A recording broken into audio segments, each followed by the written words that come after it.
사도행전에 보시면은 이 누가가 의도적으로 표현하는 그런 구절이 있습니다. 우리가 지난 시간에도 살펴봤듯이 사도행전 24장 23절을 보시면은 사도들이 노임에 그 동료에게 가서 했지 않습니까? 이 동료는 그냥 같은 동료를 가리키는 것이 아니고 가족이 아닌데도 가족 이상의 어떤 관계, 이걸 동료들이라 그렇게 표현하고 있습니다. 그래서 누가가 이 동료들에게 가서 이 동료라는 단어를 그렇게 썼고, 또 이제 오늘 본문 31절을 보시면은 빌기를 다함에 모인 곳이 진동하더니 무리가 다 성령이 충만하여 담대히 하나님의 말씀을 전하니라 그랬습니다. 우리가 성령 충만 받아야 됩니다. 성령 충만 받는 것을 우리가 알다시피 에베소서 5장 18절 같은 경우에는 술 취하지 말라 오직 성령의 충만함을 받으라 하는 이 성령 충만을 받아라는 이 말씀이 현재 명령형입니다. 늘 왕년에 성령 충만 받았다 이것이 아니라 현재형이니까 지금 성령 충만하라 이 말이지, 그죠? 그래서 이것이 명령형으로 되어 있습니다. 안 받으면은 주님의 명령에 불순종하는 모습입니다. 그래서 우리가 성령 충만하지 못하면은 아이고 주님이 나보고 성령 충만하라고 명령하시는데 어찌하든 간에 성령 충만한 그런 성도가 되어야 되겠다. 성령 충만함이란 바로 성령이 나를 온전히 지배하고 나를 다스리고 나를 온전히 관리하는 그런 상태가 성령 충만한 그런 상태죠. 그러니까 생각도 마음도 내 의지도 다 성령님이 다 사로잡는 거라요. 그러다 보니까 행동도 말하는 것도 성령의 충만한 성령의 지배 가운데서 말도 하고 행동도 하고 그렇습니다. 이것이 성령 충만한 상태인데 우리가 성령 충만함을 받으라 했으니까 성령 충만 받도록 우리가 사모를 해야 되고 그리고 기도를 많이 해야 되고 그죠? 그래야 됩니다. 또 예수님이 제자들에게 부활하신 예수님이 제자들에게 예루살렘을 떠나지 말고 네 아버지의 약속하신 것을 기다리라. 요한은 물로 세례를 베풀었으나 너희는 몇 날이 먼데요 성령으로 세례를 받으리라. 이 성령으로 세례를 받는 것도 성령 충만함을 받으리라. 그렇게 말씀하고 있는 겁니다. 이런 등등을 볼 때 성령 충만 우리가 받아야 돼요. 어찌하든 간에. 그래서 성령 충만 받기를 사모하고 그리고 기도도 적당히 그냥 기도하는 것이 아니라 우리가 시편을 보면은 부르짖는 기도 간구하였더니 이런 용어들이 많습니다. 그러니까 부르짖는 기도 하면은 잡념이 사라지고 오직 거기에 몰입하게 되지, 그죠? 그러니까 부르짖는 기도, 간구, 간절하게 구하고 이런 것이 간구인데 그렇게 해야 성령의 충만함을 받을 수가 있습니다. 오늘 본문에 보시면은 기도를 하고 난 다음에 모인 곳이 진동하더니 우리가 다 성령이 충만하여 다 성령이 충만했더라 하는 겁니다. 그러니까 성령이 충만하니까 나타난 반응이 어떤 겁니까? 32절을 보시면은 믿는 무리가 한 마음과 한 뜻이 되어 이렇게 그죠? 표현하고 있지 않습니까? 여기서 마음이 일치되었다는 것이고 한 뜻이라는 것은 원문에 보면은 생명입니다. 생명. 그러니까 서로가 서로를 내 생명같이 귀하게 여기고 아끼고 그렇게 연결되어 있다시피 그런 느낌을 받는 겁니다. 그러니까 한 마음이 되는 거지, 그죠? 성령 충만 받으니까 그런 일들이 일어나는 겁니다. 그러니까 이 성령 충만 받고 한 마음 한 뜻이 되니까 이들 초대 교회 성도들의 이 공동체는요, 정말로 서로가 느끼기를 당신은 생명이고 또 그 생명과 내 생명과 연결되어 있다. 이런 느낌을 서로가 가지는 겁니다. 그러니까 그런 느낌을 가지니까 참 관계가 어떻게 되겠으며 상대방에 대한 관심도가 어느 정도겠습니까? 대단하지 않습니까? 그죠? 내 생명같이 여기니까. 성령 충만 받으니 성령님이 그죠? 그렇게 역사를 하더라는 것이요. 이건 그냥 생속으로는 당신은 내 생명과 같은 존재입니다. 이런 표현이 잘 안 되죠. 그죠? 그러나 성령 충만 받으니까 성령님이 그를 지배하고 이 사람도 지배하고 저 사람도 지배하니까 그런 감정들이 느끼게 되고 그런 의식을 가지게 하더란 말입니다. 그래서 성령 충만이 참 중요한 겁니다.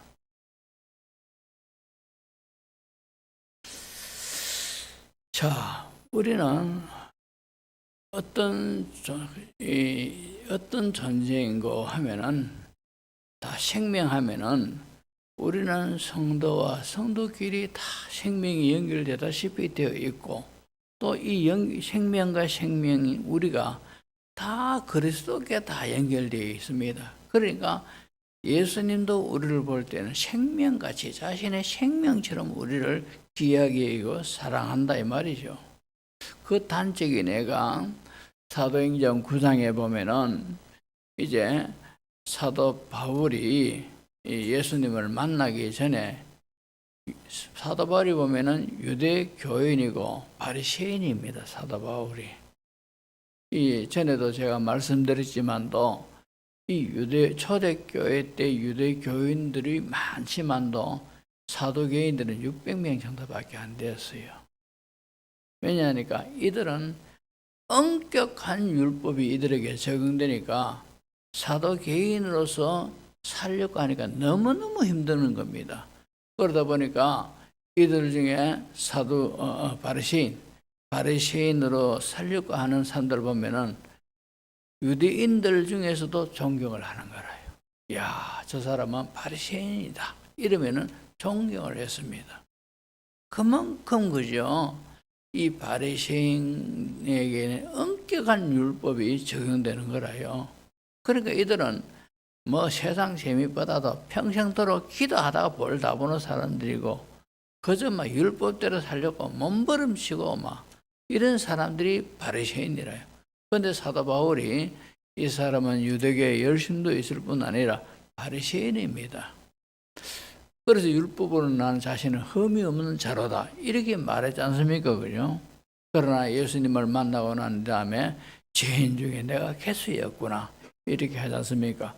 자, 근데 사도행전 9장에 보면은 이 유대교에 열심히 있었던 터라 그 당시에 예수 믿는 사람들을 유대인들은 이단 사람이다 이렇게 인정을 했습니다. 그러다 보니까 이 바울같이 열성파들은 누가 시키지도 않았는데 예수 믿는 사람이 있다면은 스스로 가지고 막 잡아가지고 족치고 이런 사람이라요.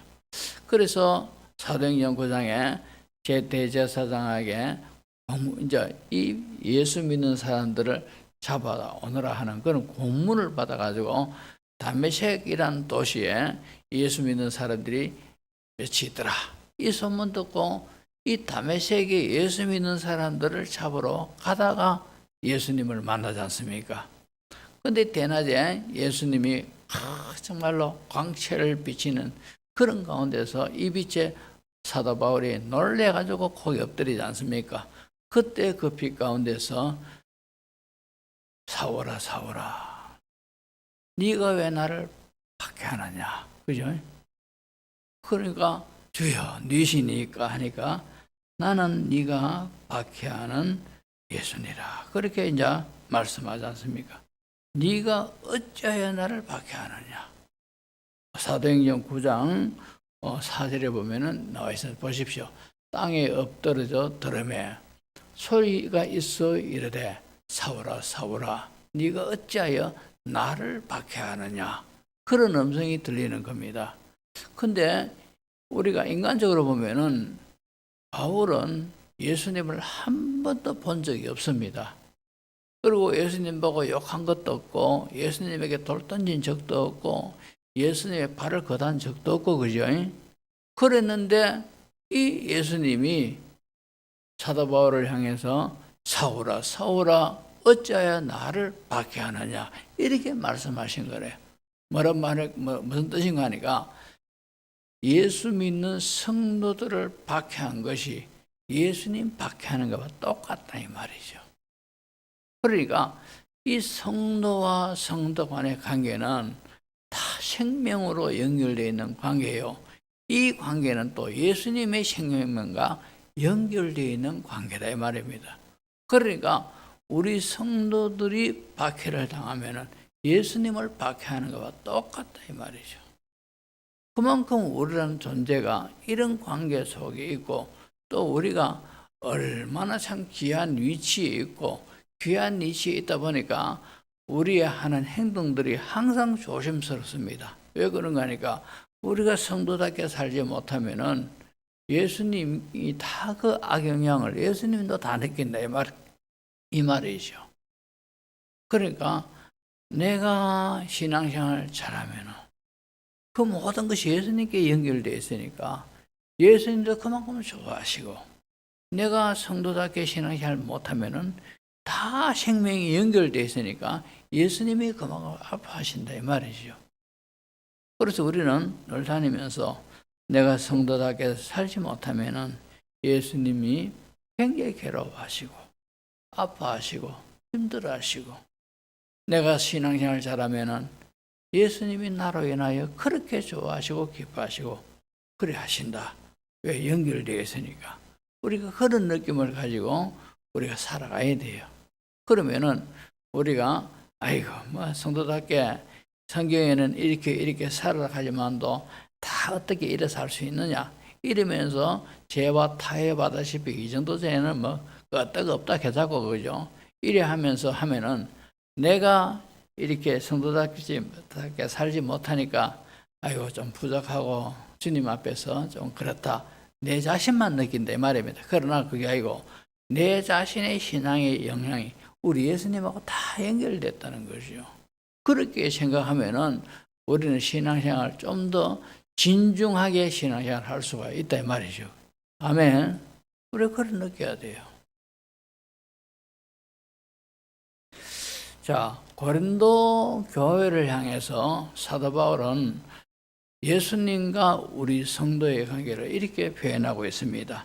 고린도전서 12장 24절에서 27절을 보면은 우리의 아름다운 지체는 그럴 필요가 없느니라. 오직 하나님이 몸을 고르게 하여 부족한 지체에게 귀중함을 더하사 몸 가운데서 분쟁이 없고 오직 여러 지체가 서로 같이 돌보게 하셨느니라. 만일 한 지체가 고통을 받으면 모든 지체가 함께 고통을 받고 한 지체가 영광을 얻으면 모든 지체가 함께 즐거워하느니라. 너희는 그리스도의 몸이요 지체의 각 부분이라. 그죠? 그 앞에서 보면은 한 지체가 고통받으면 다른 지체도 다 고통을 당하고 그러면서 우리는 그리스도의 몸이요 그 몸을 이루고 있는 지체다. 그렇게 말씀하고 있는 겁니다. 그러니까 어떤 영적으로 다 예수님하고 우리 성도와 성도 간에는 다 연결되어 있다 이 말이죠. 이 정도로 우리가 중요합니다. 그래서 오늘 본문에 32절에 믿는 무리가 한 마음과 한 뜻 이 한 뜻이 생명이라 그렇게 표현되어 있는 것은 다 이렇게 생명이 연결되어 있기 때문에 그렇게 표현하고 있다 이 말이죠. 이런 교회가 되면은 얼마나 이상적인 교회가 되겠습니까?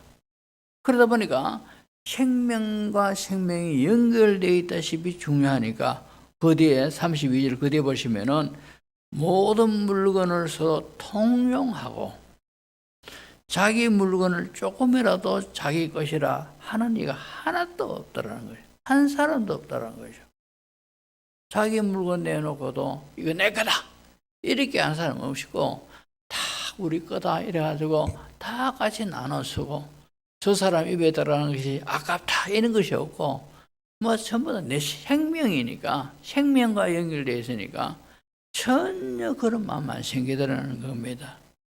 그러다 보니까 34절을 보시면은 그 중에 가난한 사람이 없으니 이는 밭과 집 있는 자는 팔아 그 판 것의 값을 가져다가 사도들의 발 앞에 두며 그들이 각 사람의 필요를 따라 나눠 주더라는 것이죠. 초대교회 때는 굉장히 경제력이 약하기 때문에 하루에 거의 대부분 사람들이 두 끼 먹고 산답니다. 그러다 보니까 두 끼도 못 먹는 사람들이 있을 것 아니겠습니까? 그러니까 늘 배고파 힘들어하는 사람들이 부지기수다 이 말입니다. 그런데 여기 초대교회 교인들은 뭐 각 사람의 모든 것들이 있는 거 없는 거 팔아가지고 주니까 거기에는 가난한 사람이 없더라는 거죠. 완전 공산주의가 진짜 되지 그죠? 자본주의 세계에서는 공산주의가 안 되고 또 우리의 타락한 재성들이 모이는 그런 까닭에 이상적인 주의가 공산주의인데 공산주의가 될 수가 없죠. 그러나 오늘 본문에 성령이 충만하니까 성령이 지배를 하고 다스리니까 그런 감정들이 오고 가고 하더란 말입니다. 얼마나 대단합니까? 그러니까 생명과 생명으로 여기니까 부차적인 어떤 그런 현상들이 막 나타나겠죠. 어떤 일을 당하면은 그 사람은 그 사람의 일이고 이게 아니고 그 사람의 일이 네 일이라. 안 그렇습니까?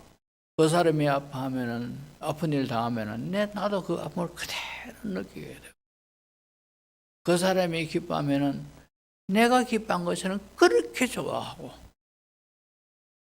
힘들어하면은 나도 힘들어하고 희노애락을 같이 느끼는 겁니다. 생명과 생명처럼 여기니까 그런 일들이 일어나는 것이요. 만약에 우리 교회가 참 그런 오늘 초대교회 같은 그런 이상적인 공동체가 되어 보십시오. 짜다락짜다락 뭐 다투는 일이 이런 게 있을 수가 없지요. 그죠? 시기하고 질투하고 미워하고 헐뜯고 이런 것이 있을 수가 없습니다. 그래서 어느 누가 이런 참 용광로처럼 뜨거운 사랑이 가득한 교회가 되고 그저 막 위에서 어떻게 할까 하는 그런 희생적인 자세로 상대방에게 나아가게 되고 이런 교회가 된다 이 말입니다. 그런 교회가 되면은 세상은 얼마나 이기적이고 냉소적이고 자기중심적입니까? 그런데 교회는 안 그렇단 말입니다. 그러면은 우리 교회 하면 사람마다 절대 우리 교회 발붙여서 딱 느끼면은 절대 안 떠납니다. 떠날 수가 없지요. 세상에나 이런 교회가 있구나. 이래가지고 온다 이 말이죠. 그리고 오늘 이제 신순자 집사님이 우여곡절 끝에 이제 전사님이 애를 써가지고 또 왔습니다. 저 사람이 우울증 걸려가지고 옥상에서 뛰내리라고 그렇게 충동도 느끼던 그런 사람이라요. 그런데 이제 왔다 말입니다. 그러면은, 아이고, 제가 뭐 재직해 한다고, 아이고, 이까지도 못했는데, 뭐, 언제 왔는지 가는지 모르고 갔는데, 그래 왔는 것 같으면 아직 믿음이 약하지 않습니까? 우리 모두가 보자고, 아이고, 계속 익혀야 돼요. 우리 교회가 사랑이 충만한 그런 데면은, 막 엎어지다시피 앉고 눈물도 안 나면 침 발라가지고 이런 식으로 막 쇼도 하고 이래 해야 돼요. 그러면은 푹 녹아진다 이 말입니다. 근데 오만 오고 가만 가고 멀뚱멀뚱하고 이러면 안 됩니다.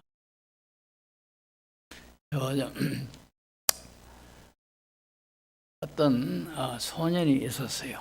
이 소년이 자기 아버지도 술 주정뱅이고 술만 먹고 집에 들어오면은 자기 어머니를 두드려 패고 또 자기를 막 완전 자식도 아닌 것처럼 그렇게 욕해서 구박주고 이런 겁니다.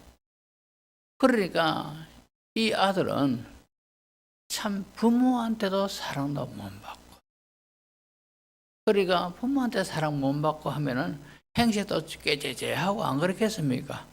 밖에 나가본들 동무도 없고 자꾸 그저 옷 입는 것도 추잡고 하니까 친구도 없는 겁니다. 전부 다 냉대를 하고 무시하고 이러니까 집에서도 들어가면은 그렇고 밖으로 나오면은 밖에서도 그렇고 하니까 이 어린 소년의 마음속에 반항심, 적개심 이런 거 막 가득 찾는 거라요. 그래도 어딘가 모르게 뭔가 위로받고 싶은 데가 없는가 싶어가지고 어느 한 교회를 처음으로 안 갔어요. 그래 가니까 그 교회에 주일학교 여선생이 행색이 초라하고 냄새도 나고 그렇지만도 꼭 끌어안으면서 잘왔다 이러면서 안아주고 이러더는 게래. 그러니까 이 소년이 교회가 뭐 하는 곳인지 모르지만도 좌우지간 내한테 따뜻하게 해주는 사람이 있더라는 거죠. 거기에 반해가지고 주일날마다 오는 거라요.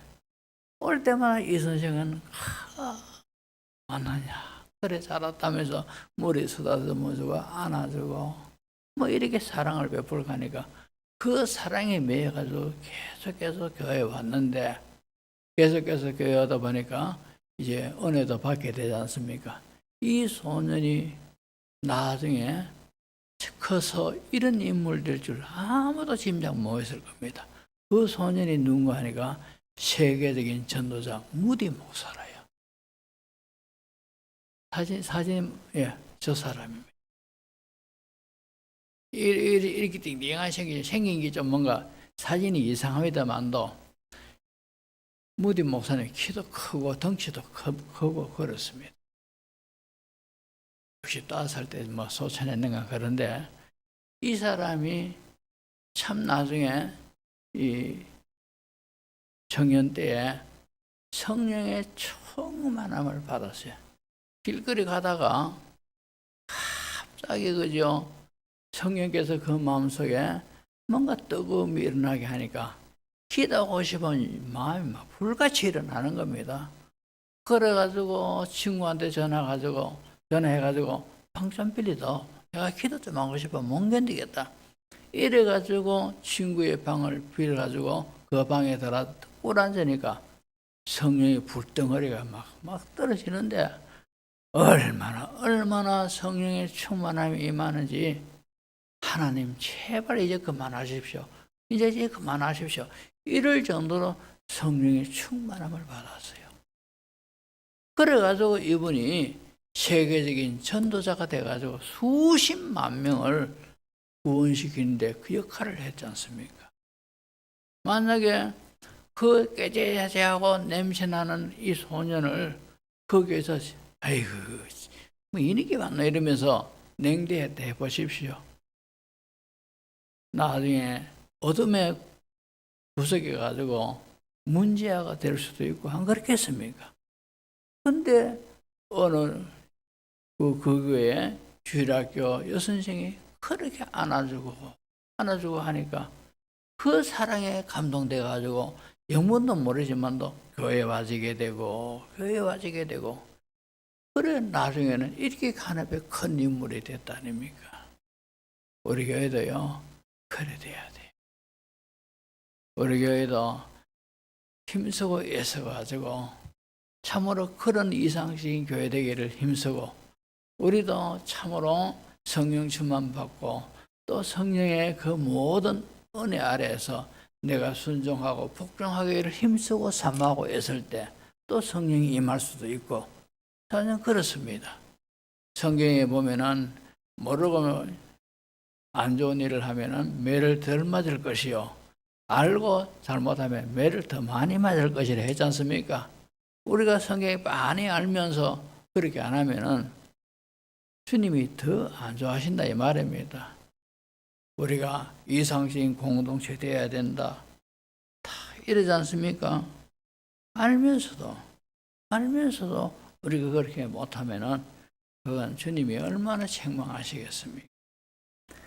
히브리서 5장 11절 12절을 보면 이런 말씀이 있습니다.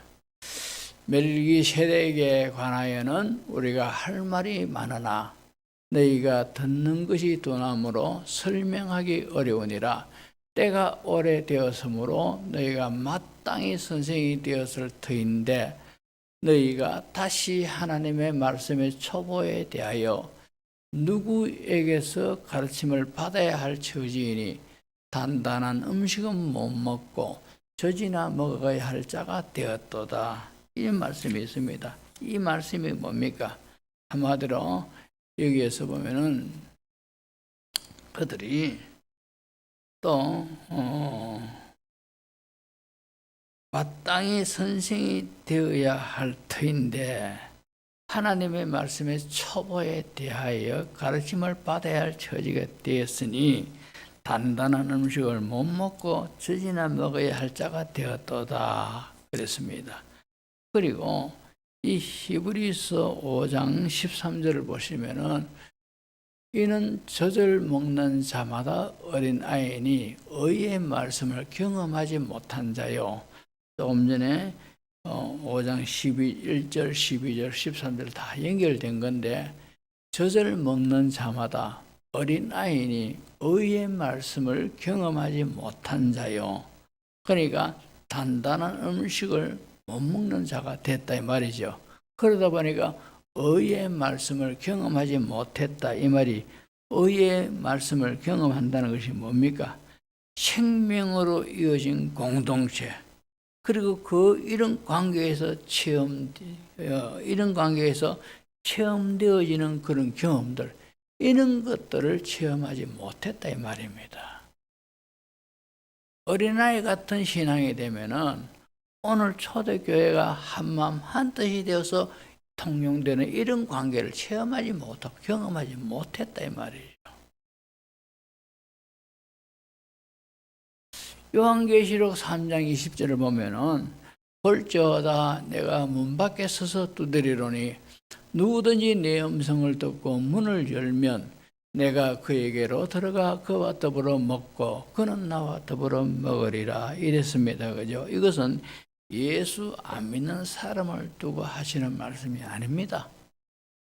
라오디게아 교회에게 하시는 말씀이라요.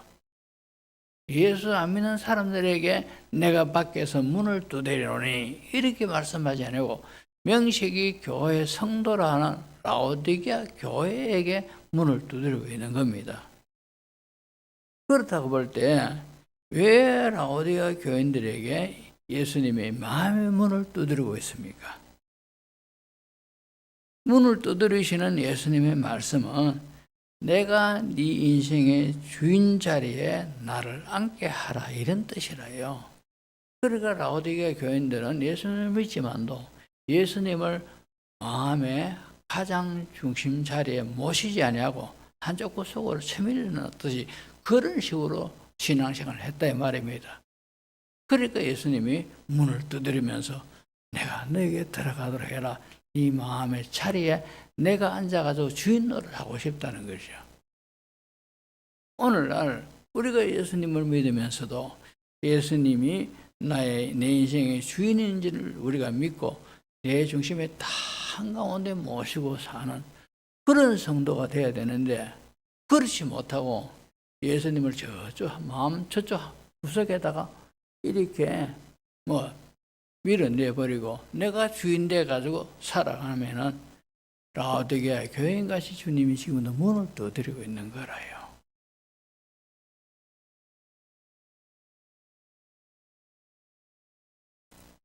우리가 이런 성도가 되어서는 안 됩니다. 우리는 성령의 지배를 받아야 돼요.